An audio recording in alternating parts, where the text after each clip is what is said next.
So here we go. I have that question just set up here now on the page.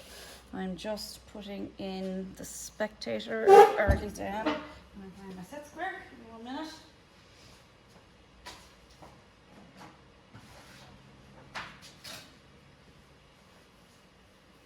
Okay, there it is. Right, so let's just go back on a few little things before I go any further. First of all, I've just the plan drawn. Before I started it, I looked at the scale. The scale was 1:20. Let me just zoom in there for a minute. Okay, so the scale was 1:20. So what did that mean? It meant that the 2000, which was already changed into millimeters, needed to be divided by 20, and that gave me a value of 100. So the line across the top there was 100, and then from then on, I knew that I just had to take a digit off each number and divide by 2. Okay, so that was that bit. So scale, and now I have a plan, and I have an elevation. No, I don't have an elevation, sorry, I have a plan, and the spectator's in place, and I now need to draw the perspective view for that question. Okay, and I need to set up my picture plane. Okay, so what do I know so far about my picture plane? I know the spectator is 1.8 meters from corner A. I know that the picture plane is touching corner A, and the horizon line is 2 meters above the ground line. I'm also asked to use vanishing points in order to finish it off. Now, this particular question, it was from 2010. I'm pretty sure, in fact, that it was the very first perspective question that was asked in the new course. And it was a hell of a lot more complicated than what has come up since. And by complicated, I mean that it has a lot of stuff going on. There's a lot in that plan. There's a lot in that elevation. And in fact, there's a lot in that perspective. All right, but it's still not any more difficult once you keep working through it. All right, so let's just revise, first of all, the setup. So, spectator is at 45 degrees. And it is 1.8 meters from corner A. So there's my spectator gone in. Oops, let me just zoom out, sorry. Spectator on in. Okay, 1.8 meters from corner A. And also up here then in my plan, corner A is this corner. And what that means is, in order to begin, I need to join my spectator to the outermost corner points, and then I need to bisect that angle. That is our cone of vision. So to bisect it, compass reasonably big. So revision on bisection, an arc goes onto each angle or each line of the angle that you want to bisect. Then you put your compass at the arc on both sides, and they will overlap. And when you do so, you will join back to that plan. Okay, just 1 second. Sorry. So it joins back to that spectator. That is the angle now for my question. Now, if you look at it, right, it is quite close to 45 degrees where the spectator is anyway. And there's a lot of people who would have continued on with the question thinking, oh, so that's the angle of the picture plane, but it's not. You need to bisect it. Why is it quite close? These lengths are reasonably similar. Or at least that's one of the reasons. Not quite really similar, but quite close. All right, so picture plane goes in. Before I can do that, I am either going to change my paper, as in take my sheet off the drawing board and stick it on again, which is fine for questions that are what I suppose more portrait. This is a bit more landscape, but rather than do that, I'm going to set my adjustable set square to the new angle of my picture plane. Now, there's one thing I need all of you to be very careful of, and watch out for it. Watch in any question where you're setting the set square and it's only slightly different from 45. Okay, in fact, the degree I have just set it to is 46.5. So there's very little difference between it and 45. And what I mean by watch out is be very careful that you don't use the wrong angle at any particular time. In fact, I remember doing this before and making a mistake and turning the set square that way, when in reality it should have been turned that way. So just be careful. All right, so what do we know about the picture plane? We know it goes through corner A. And now that I have my angle set, I can literally just draw it through that corner. Now I'm using a HB pencil here just so you can see it and to make it darker. But it might also make my sheet look a bit dirty, but it's about knowledge. At this minute at least, it's about knowledge. All right, so there's my picture plane, PP. I know my horizon line is 2 meters. So 2 meters is going to be 2000 millimeters. In our scale, it's going to be 100. So there's a gap of 100 between the ground line and the vanishing point or the horizon line. But before I can put in that 200, I need to figure out where my vanishing points are. So in order to get vanishing points, what is it that we do? We join the spectator, or draw a line from the spectator parallel to the edge in plan. So there's one edge, so I am parallel to this edge, okay? And I draw it as far as the picture plane. I then do the same for the other edge, so parallel to that other edge. And if you're saying to yourself, but how do we know we're supposed to do this, or what lines, or what if there's extra edges or something, you know, this kind of mad stuff? Well, if you look at every line there in plan, they're all either going vertical or they're going horizontal. So that's the way that's going to come up. Now, here's where I need to be careful, because I now need to bring those points down into my question. And here as well. Okay, and my ground line and my horizon line needs to go in at this angle. I think I'm going to go off the base of the page here. Yeah, maybe I should have kept that higher to the top. Look, I'm going to keep working with it anyway. So I'm going to put in my ground line. I put my ground line as low as I can put it. So that basically means I am going right down here. In fact, I'm probably gone off camera. I am. Right, so here I am down here. No, wait. There. Okay, getting a shadow on that now because I'm in the school. So yeah, a ground line. There it is. I'm going to put that in dark. Nice heavy and dark, quite obvious.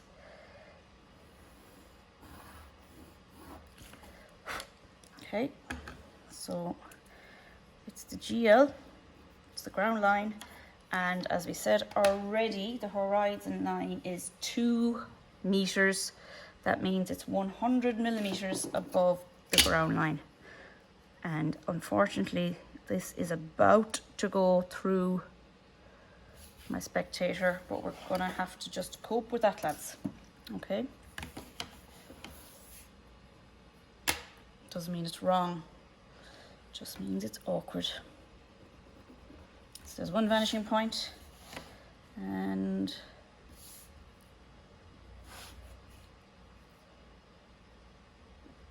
there's another. So VP1 and VP2. Next thing that goes down is corner A. I'm going to use this yellow colour for bringing all the points down because I don't want it to impede too much in the question, although I'm beginning to think it mightn't be dark enough. Anyway, corner A sits on the picture plane, therefore there's corner A in my perspective. What do I do with that corner A now? Well, I vanish it back to each vanishing point. Okay.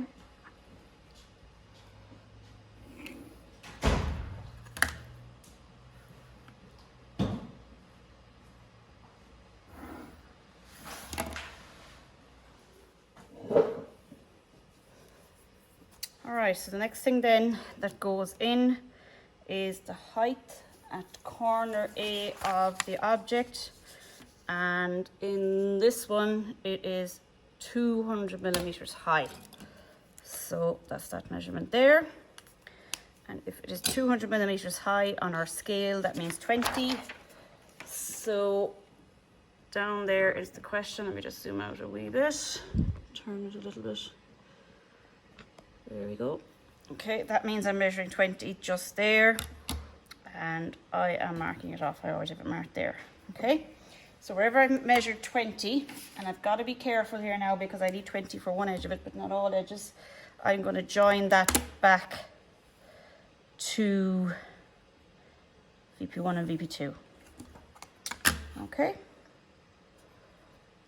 So far, so good. All very normal. And usually when we're thinking of a marking scheme as well, the marking scheme would be reasonable at that stage, so we wouldn't have too much trouble with it.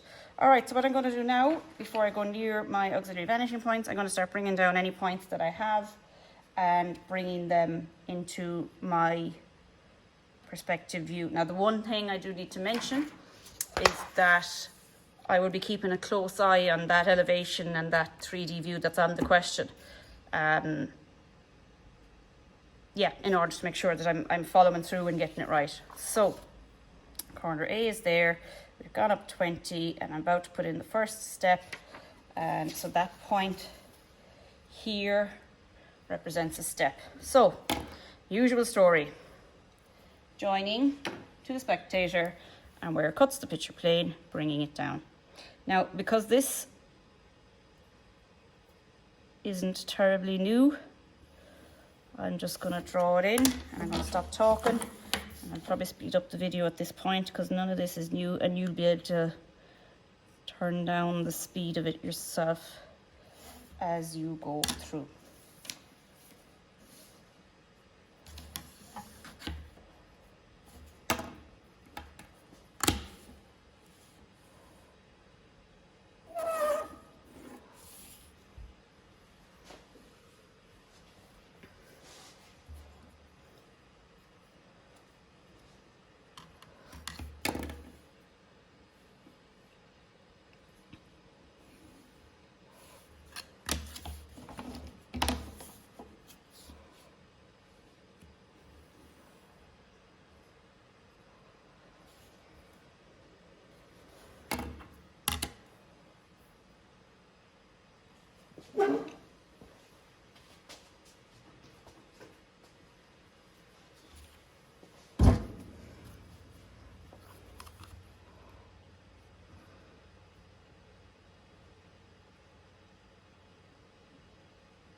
All right, so that is as far as I can go with that without using an auxiliary vanishing point. Okay, so just a couple of things. One is I had made a small mistake earlier on, but I fixed it during that part. I had measured up 20 there instead of 10, but in order to fix it, I just measured 10 back and I was able to continue on. So that's just a small thing earlier on in the video. It's not quite right at one point. Now, what am I interested in next though? I'm interested in this 30 degrees here and the fact that both lines are 30 degrees, okay? 30 degrees therefore is my angle to draw my triangle so that the spectator can view these auxiliary vanishing points. So what have I to do? Well, first of all, I have to figure out, well, where is the angle? And it's these two lines here that are sloping at 30 degrees, okay? Now, if those two lines are sloping at 30 degrees, it's VP1 that is going to be part of my construction for that auxiliary vanishing point. So what do? I create a right-angled triangle using this particular line from the spectator over as far as the picture plane. And what I do is I get the spectator to look at 30 degrees, okay? Now, in some solutions, you'll see it goes 30 degrees this side. I'm going to go up here with it because I'm just going to make it quite heavy. I'm going to put it in red so you can't miss it. I'm not submitting this as an answer in my leaving cert, so therefore putting it at 30 degrees up at that angle is no biggie. So, or making it really heavy is no issue either. And either way, you are right, whether you put this triangle up or whether you put the triangle down. All right, so my set square there is set to 30 degrees. So the spectator is now looking along this red line, okay, at 30 degrees. That's probably not quite long enough. I just needed to get it to go past where the right angle would be, okay? And in order to complete that triangle, I go at right angles to the base.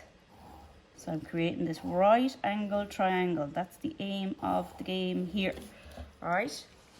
And that gives me my height H for the auxiliary vanishing point. So the angle in there, and draw it in and write it in. Again, if this was my exam, I wouldn't be bothered with all this heavy colour. I do a bit of it, yes, and I wouldn't be bothered writing stuff in. But that height H is the one that is invaluable. Now, what do I do with that height H? Let me just move my camera over a little bit. Okay, and I'm going to need to zoom out. Yeah. So I get the compass. I set my compass to the height H. Okay, there it is.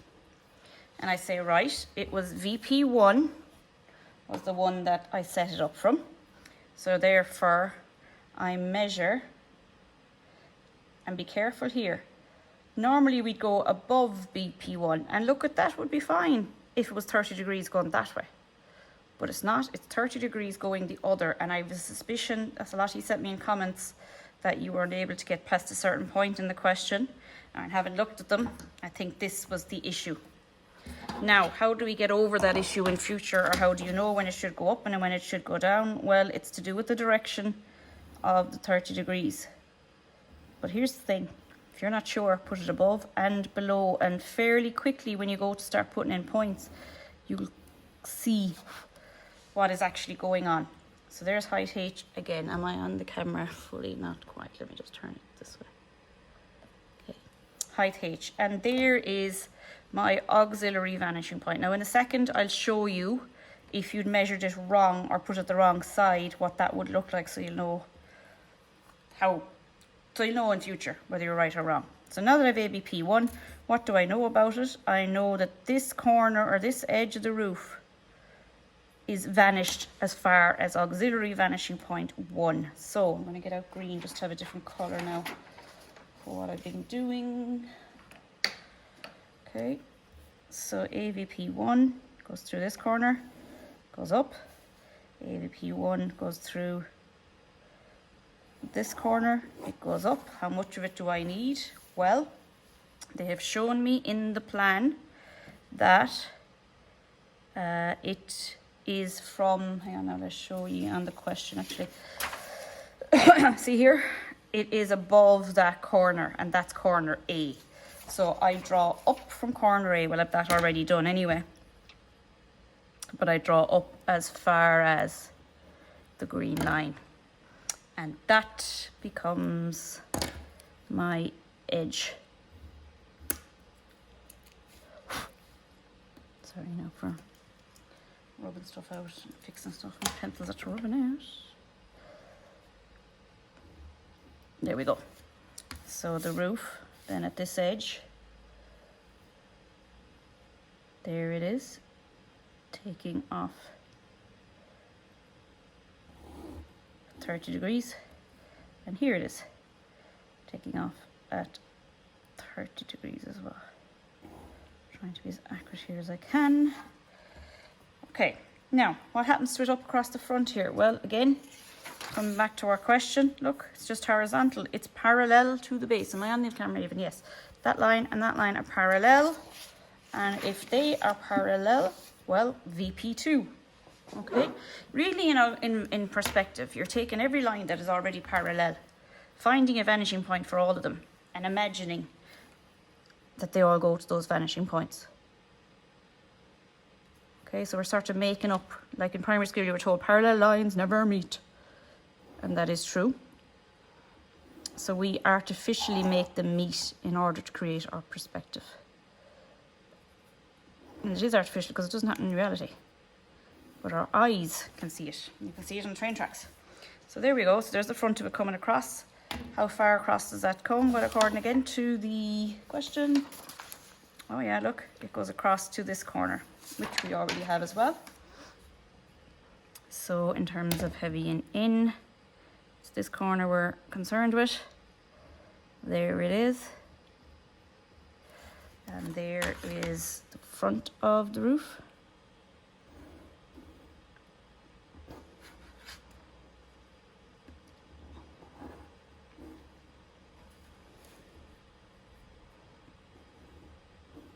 There we go. What happens to the roof over there? Well, it vanishes. So if I've been accurate and I have been right, and I hope that I am, hang on now a second, I think this out. I need to stop talking for a second. I think it out, because if I don't think it out, I won't know what I'm doing.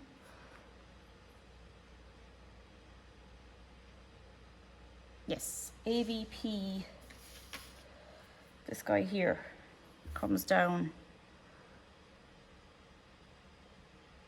to this point. Yes, I've been slightly inaccurate, and I've noticed that already earlier on. You noticed when I was drawing, I kind of stopped there. It's because that is the corner of that question, and I expected it to be slightly bigger. So yeah, so this gets joined to AVP1 because it's in that direction again. And in terms of heavy in it, it's only this bit that I'm interested in. And then that bit joins down to